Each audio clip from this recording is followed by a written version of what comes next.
Listo, amigos, ya quitamos la abrazadera aquí, ya lo separamos y vamos a hacer el intercambio y vamos a volver a armar, ¿vale? Continuamos.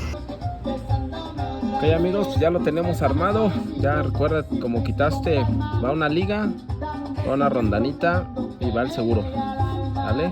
Vamos a comenzar a ponerlo. Bien, amigos de Afinauto, listo. Ya pusimos su volante.